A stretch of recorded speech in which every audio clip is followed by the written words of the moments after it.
하나님 아버지 그 크신 은혜와 평안이 여러분 가정과 직장에 넘치기를 축원합니다. 본문에 보니까 예수님은 누구십니까? 그리스도이시죠. 구약의 언어로 표현하면 메시아입니다. 메시아가 오시면 사람들을 회복시킬 겁니다. 포로된 자에게 자유를 주시고 갇힌 자에게 노임을 주시는 그런 놀라운 영적인 회복이 우리 가운데 있게 되는 것이죠. 그런데 예수님께서 그 사명을 감당하실 때, 메시아의 사역을 이루실 때 어떤 방식으로 어떤 방법으로 그 일들을 이루시느냐라는 겁니다. 어떤 방법으로 사람들의 영혼을 깨워 포로된 자에게 자유를 주시고 죽었던 사람들에게 영생을 주시는가? 그것은 바로 31절에 나와 있습니다. 31절 같이 읽겠습니다. 인자가 많은 고난을 받고 장로들과 대제사장들과 서기관들에게 버림받아 죽임을 당하고 사흘 만에 살아나야 할 것을 비로소 그들에게 가르치시되 그랬습니다. 그러니까 예수님께서 많은 고난을 받고 십자가에서 죽으시는 방식으로 또 3일 만에 다시 살아나시는 방식으로 그 메시아의 사명을 감당하신다. 철저하게 낮아지고 겸손하고 헌신하고 모든 것들을 다 들이심으로 그렇게 메시아의 사명을 감당하고 계시는 것이죠. 그런데 유대인들은 그 메시아에 대하여 어떤 꿈을 가지고 있었나요? 아주 강력한 왕이 되어서 다윗과 같이 넓은 영토를 소유하고 엄청난 권력과 힘을 가지고 세계 열강들을 제패하고 그들을 물리치고 그들 가운데서 구원을 얻게 하고 우리를 최고의 나라로 만들어주는 정치적, 군사적, 경제적인 메시아를 기다리고 있었던 것입니다. 베드로 역시 그리고 나머지 제자들 역시 똑같은 생각을 갖고 있었죠. 그래서 예수님께서 나 이제 죽는 방식으로 십자가에 달리는 방식으로 이 메시아의 사명을 이룰 거야. 그렇게 말씀하시자마자 베드로는 몹시도 당황하는 것입니다. 자, 32절 보겠습니다. 베드로가 예수님을 붙들고 어떻게 합니까? 항변하고 있죠. 이것은 바로 밑에 있는 꾸짖다라는 단어와 똑같은 단어예요. 항변하고 비난하고 책망하고 예수님을 꾸짖는 겁니다. 매우 당황하면서 본인의 생각과 영 다르게 메시아의 사명을 감당하신다고 하니 베드로는 매우 당황한 것입니다. 이것은 철저하게 인간적인 생각이죠. 33절 예수님의 표현처럼 사람의 일만 생각하고 있는 것입니다. 하나님의 일, 하나님의 계획은 뭡니까? 힘을 과시하고 권력을 자랑하고 전쟁을 일으키고 다른 사람들을 정복하고 그런 방식으로 하나님의 일들, 하나님의 계획이 되어 있나요? 그게 아닙니다. 오히려 반대죠. 자신은 죽고 자신은 낮아지고 철저하게 헌신함으로 그렇게 메시아의 사명을 감당하는 것이 하나님의 계획이고 하나님의 일입니다.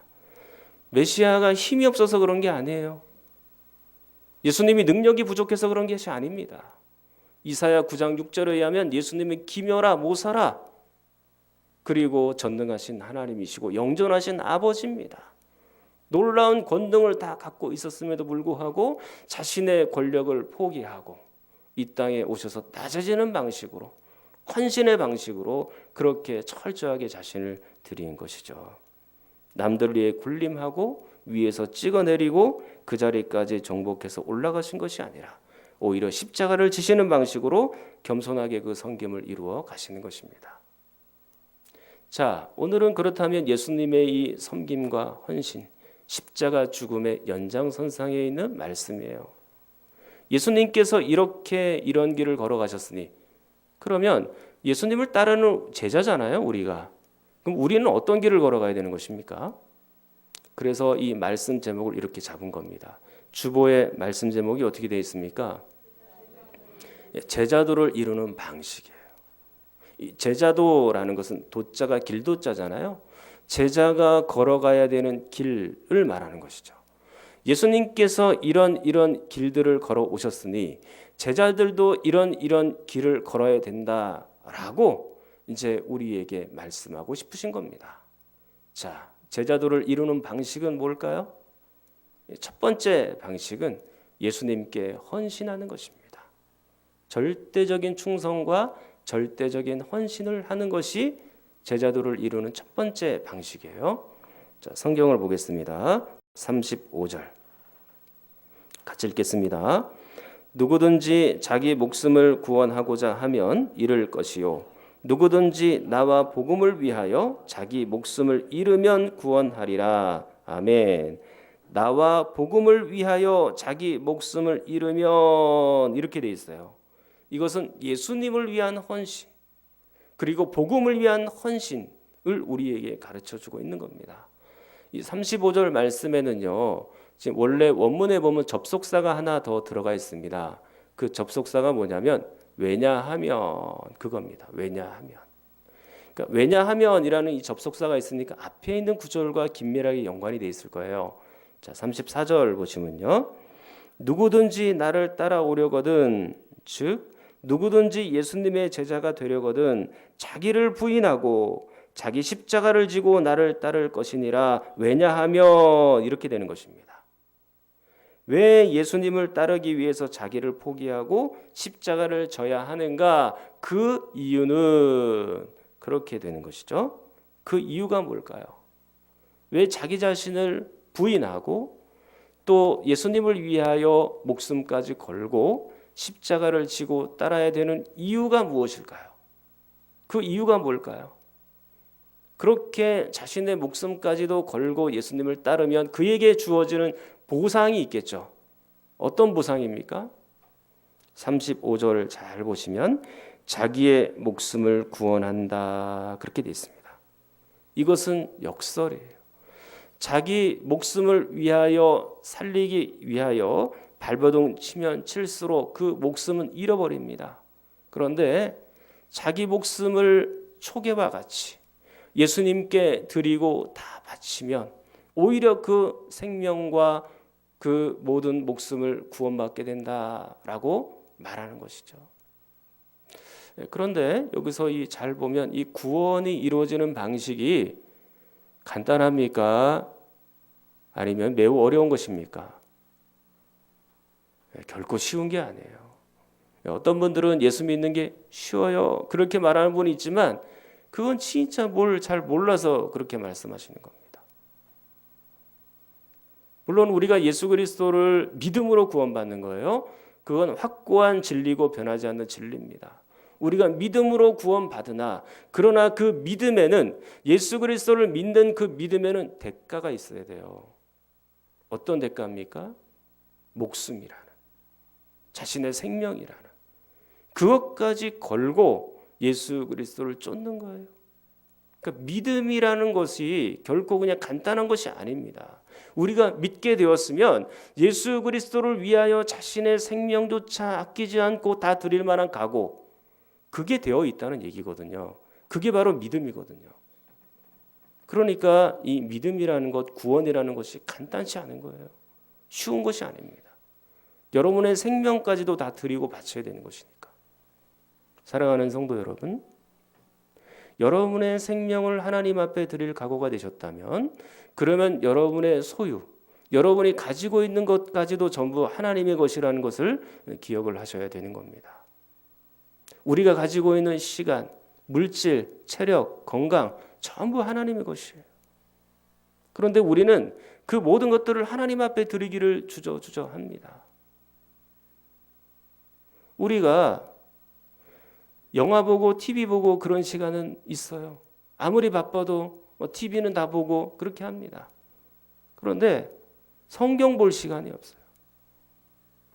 여러분들 그 저녁에 식사하시면서 그 어떻게 하세요? 가족들끼리 다 대화하세요? 아니면은 그냥 TV 보면서 식사하십니까?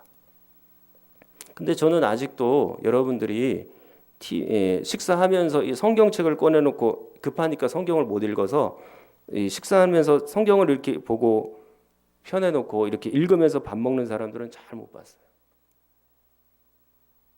바빠도 우리가 할 것은 다 하죠. 그런데 그리스도를 위해 하나님의 영광을 위해 봉사하는 시간은 잘 못 냅니다. 우리가 아침에 출근을 위해서는 시간 맞춰 놓으면 째깍째깍 잘 일어나죠.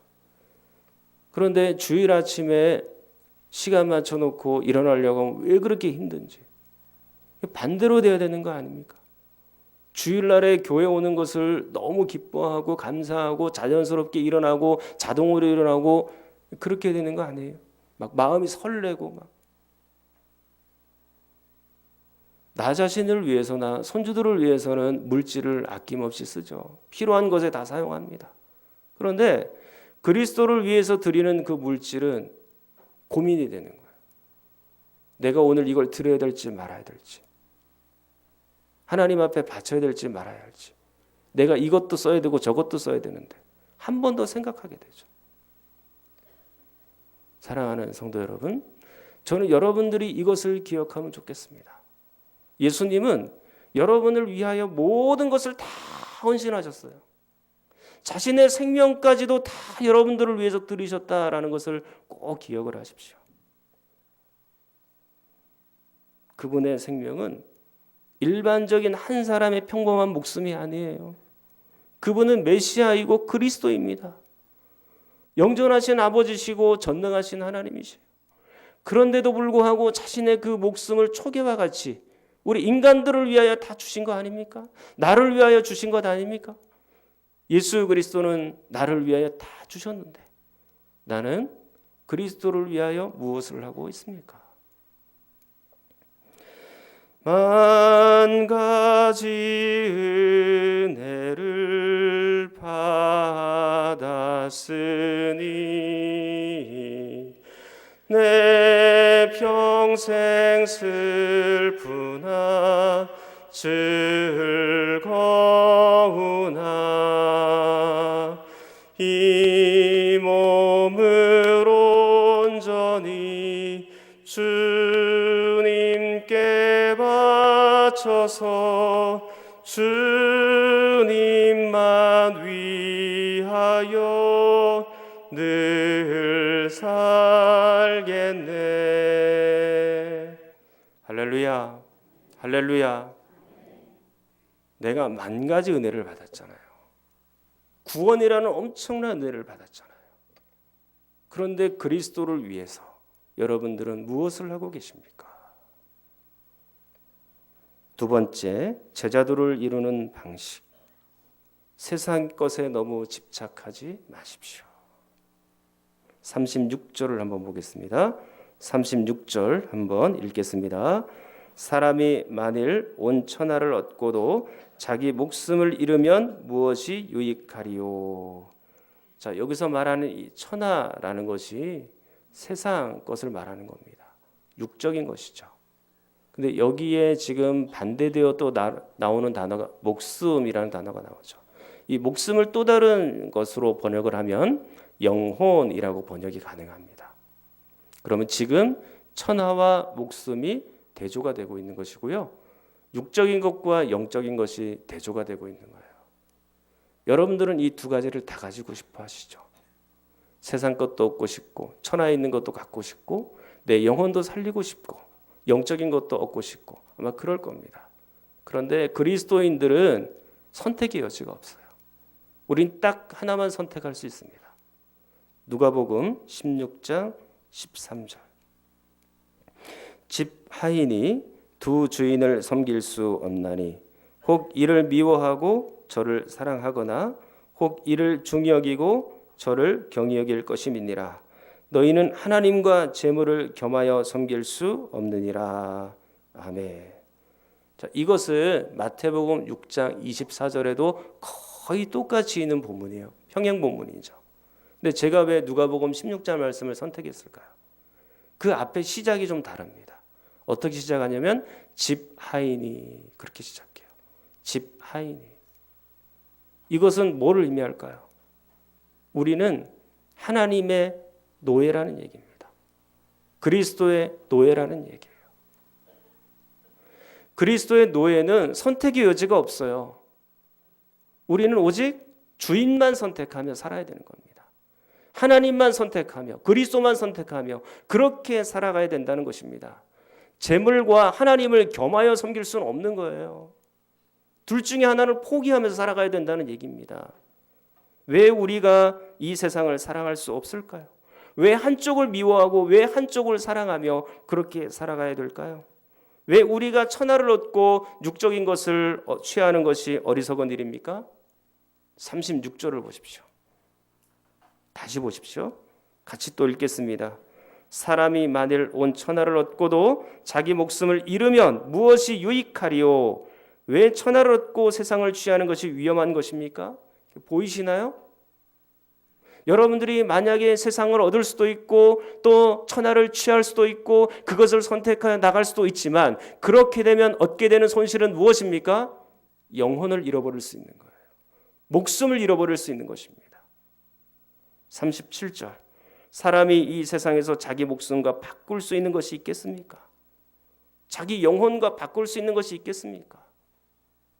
먹고 사는 문제로 자기 영혼을 버리지 마십시오. 여러분 얼마 정도면 여러분의 영혼을 세상에 팔겠습니까? 한 돈 1,000만 원이면 여러분의 영혼 팔겠습니까? 1,000만 원이면 좀 싸죠? 그러면 얼마 정도 하면 될까요? 한 10억 정도로 올릴까요? 한 10억 정도면 여러분의 영혼 팔 수 있겠습니까? 그 정도도 안 됩니까? 그럼 얼마 정도 할까요? 100억 정도 할까요? 자, 100억 정도면 여러분의 영혼을 팔 수 있겠습니까? 팔 만한 사람이 있을 수도 있을 것 같아요. 100억 정도면. 자, 그러면 1,000억 정도면 어떻습니까? 여러분의 영혼을 팔 수 있겠습니까? 1,000억이면 마음이 많이 흔들리죠. 하나님 배신하고 충분히 세상으로 나갈 수 있다. 그렇게 생각하고 있는 거 아닙니까? 1,000억 가지고도 안 됩니까? 세신데요. 바꾸지 마십시오. 세상에 있는 것과 여러분의 영혼을 바꾸지 마십시오. 세상에 있는 것을 지키기 위하여 하나님도 버리고 여러분의 영혼도 버리는 그런 어리석은 일들을 하지 마시라는 얘기입니다. 여러분들의 명예를 지키기 위하여 여러분들이 뭔가를 지키기 위하여 세상에 있는 것에 너무 집착한 나머지 여러분들의 영혼과 여러분의 안에 있는 하나님조차 버리는 그런 어리석은 선택을 하지 마시라는 얘기입니다. 천하에 있는 모든 것들을 다 여러분들에게 준다 할지라도 세상에 있는 전부를 다 여러분들에게 준다 할지라도 그 영혼과 목숨은 바꿀 수 없는 거예요. 예수님께서 그 천하를 그 세상을 어떻게 규정하고 계신 줄 아십니까? 38절. 누구든지 이 음란하고 죄 많은 세대에서 그렇게 되어 있습니다. 예수님이 이 세상과 천하를 어떻게 규정하고 있습니까? 음란하고 죄 많은 세대다라고 그렇게 규정하고 있죠. 사람들은 정말로 음란하게 돈을 섬기고 쾌락을 섬기고 성공을 섬겨가고 있는 중입니다. 성경에서는 그 음란한 죄를 우상의 죄와 동일시하는 경우들이 많습니다.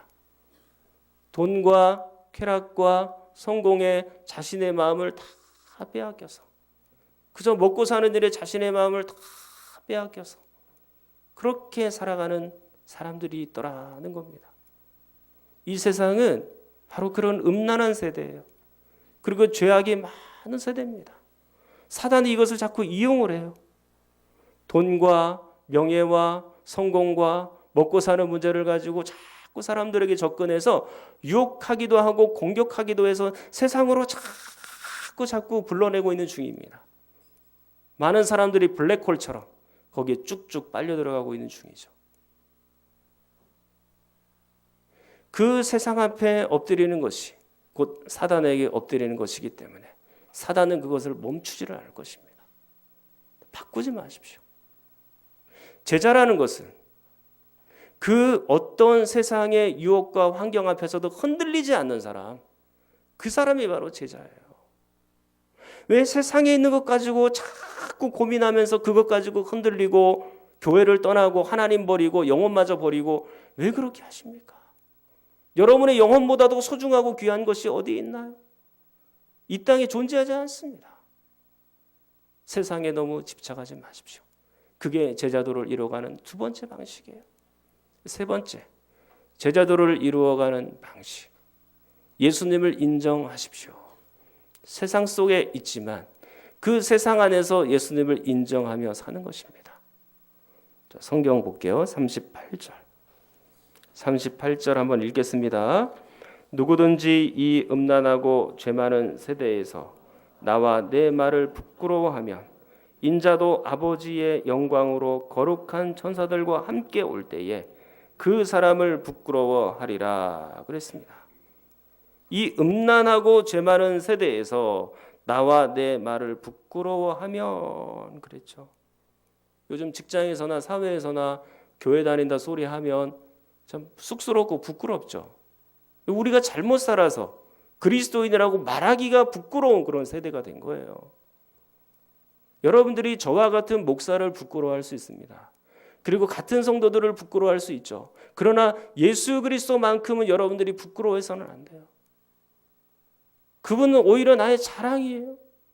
근데 그 예수님을 왜 부끄러워합니까? 세상 사람들은 너무나 악하고 음란하고 죄악이 많은 세대이기 때문에 성도와 예수님을 구분하지 않고 다 욕해요.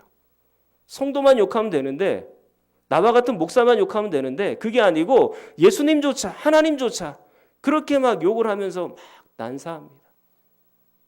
그럼에도 불구하고 여러분들은 거기에 기가 죽으면 안 돼요. 거기 눌리면 안 돼요.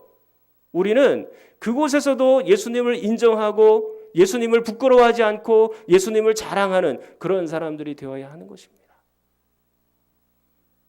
예수 그리스도를 증거하고 예수님을 자랑하는 것이 유일하게 그 사람을 살릴 수 있는 길이에요. 다른 길은 없어요. 예수님 외에는 없습니다. 힘들고 어려워도 예수 그리스도를 인정하고 드러내고 그분의 복음을 위하여 말씀을 전파하고 그렇게 해서 그 영혼들을 살려내야 되는 거죠. 우리가 만일 제대로 제자의 길을 걷게 된다면, 예수님을 위하여 충성하고 헌신하게 된다면, 그리고 이 세상에 너무 집착하지 않고 바르게 살아가게 된다면 우리에게는 분명히 고난이 있고 핍박이 있습니다. 요한일서 3장 13절 말씀을 기억하십시오. 세상이 여러분들을 미워할 때 그걸 이상하게 여기지 마십시오. 당연한 거예요. 우리가 하나님의 말씀으로 살려고 몸부림칠수록, 그리고 주님의 뜻대로 바르게 살아가려고 애를 쓸수록 당연히 우리에게는 고난이 찾아오는 것, 그걸 이상하게 생각하면 안 됩니다. 그리고 우리는 거기 앞에 무릎 꿇지 않아야 하는 것이죠. 사랑하는 여러분, 우리는 예수 그리스도를 끝까지 자랑해야 됩니다. 우리가 해야 될 일들은 이 세상 속에서 예수 그리스도를 인정하고 부끄러워하지 않고 예수님이 하신 말씀을 묵묵히 이루어 가는 것뿐이죠. 그런데 성경에 나와 있는 이 제자들의 모습을 보면 그렇지가 않아요. 예수 그리스도께서 십자가에 못 박혀 죽으시는 그 과정 속에서 베드로는 예수님을 3번이나 부인했죠. 예수님을 인정하지 않았어요. 사람들 앞에서 그 예수님을 3번이나 부인하고 마지막 때에는 예수님을 저주하면서 부인했다고 그렇게 되어 있죠. 예수님을 부끄러워한 겁니다. 세상이 너무 무서웠던 거예요. 너무 힘들었던 거예요. 다른 제자들도 똑같이 다 마찬가지예요. 다 예수님을 버리고 도망갔죠. 근데 놀라운 것은 예수님께서 부활하신 이후에 제자들을 직접 찾아가십니다. 세상으로 다 숨어 들어갔던 제자들에게 찾아가셔서 베드로에게 물으시죠. 네가 나를 정말 사랑하니? 3번이나 물으십니다. 예수님은 제자들을 한 번도 부끄러워하신 적이 없어요. 우리가 이제까지 계속해서 마가복음을 살펴왔지만 제자들이 얼마나 더디 깨닫고 얼마나 둔한 사람들이에요. 예수님을 깨닫는 속도가 너무너무 느리잖아요. 그럼에도 불구하고 그들을 부끄러워하지 않으셨어요. 세상적인 욕심으로 가득 차 있으면서 예수님을 따라가던 그 제자들, 그리고 심지어 예수 그리스도까지 버리고 자신의 욕심을 채우려고 했던 그 제자들의 모습을 보면서도 부끄러워하지 않으셨죠. 물론 꾸중하고 징계하시고 그런 적은 있었죠. 그러나 그럴 망정 부끄러워하지는 않으셨어요. 그런데 우리는 세상에서 종종, 아니 너무 자주 예수님을 부끄러워하고 예수님을 인정하지 않습니다. 예수님은 나를 한 번도 부끄러워한 적이 없는데 나는 예수님을 부끄러워하면서 예수님에 관한 옛자도 얘기도 못 꺼내는 그런 인생을 살아가고 있다라는 것입니다. 사랑하는 여러분, 오늘 이 38절 말씀을 여러분들이 다시 기억해야 됩니다. 만약에 여러분이 끝까지 예수님을 부끄러워한다면, 그 부끄러움의 마음의 태도를 고치지 않는다면, 그리고 여러분의 삶의 방식을 바꾸지 않는다면 예수께서 재림하실 때 하나님 앞에서 딱 한 번 여러분을 부끄러워하실 것입니다. 이게 얼마나 무서운 얘기입니까? 예수님을 부끄러워하면 예수님도 하나님 앞에서 우리를 부끄러워하신다라고 말씀하시죠. 이제 제자도를 이루는 네 번째 방식입니다. 하나님 나라를 사모하는 것입니다. 자, 9장 1절입니다. 9장 1절 또 같이 읽겠습니다. 또 그들에게 이르시되 내가 진실로 너희에게 이르노니 여기 서 있는 사람 중에는 죽기 전에 하나님의 나라가 권능으로 임하는 것을 볼 자들도 있느니라 하시니라. 아멘. 이 네 번째는 올해 제가 많이 강조했기 때문에 간단하게 설명하겠습니다. 여기에도 보니까 지금 하나님 나라가 나오죠. 올해 우리 교회 표어가 뭡니까? 네, 자 현수막을 한번 읽어볼게요. 자, 시작. 그렇죠. 예, 하나님 나라를 사모하는 교회예요. 하나님 나라가 뭡니까? 천국이잖아요. 천국, 하나님의 나라는 하나님이 임하시면 모든 것이 다 하나님 나라고 천국이에요. 여러분 마음 안에 하나님이 계십니까? 여러분 마음 안에 하나님이 다스리고 계십니까? 그럼 여러분 마음이 천국이죠. 우리 교회 안에 하나님이 임재해 계십니까?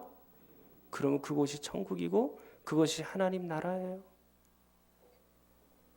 이미 우리가 하나님의 나라를 가슴에 모시고 살고 있는데 여러분들은 왜 지옥처럼 살고 있습니까? 우리의 삶의 방식이나 여러분들의 마음을 가만히 들여보면 이 천국 속에서 그리고 이곳에서 하나님 나라를 이루어가며 사는 것이 아니라 지옥의 방식으로 살고 있는 경우들이 많다라는 얘기입니다. 뭐가 그렇게 염려하고 뭐가 그렇게 화가 나세요? 뭐가 그렇게 불만이 많으십니까?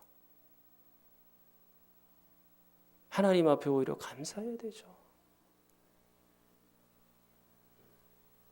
우리 안에 천국이 이미 이루어져 가고 있고 이미 당도했는데 자꾸 마음속에 있는 이 염려, 걱정, 근심 다 꺼내서 여러분의 삶을 점점 갉아먹고 그 하나님 나라 천국의 기쁨을 갉아먹는 그런 일들은 없어야 되죠.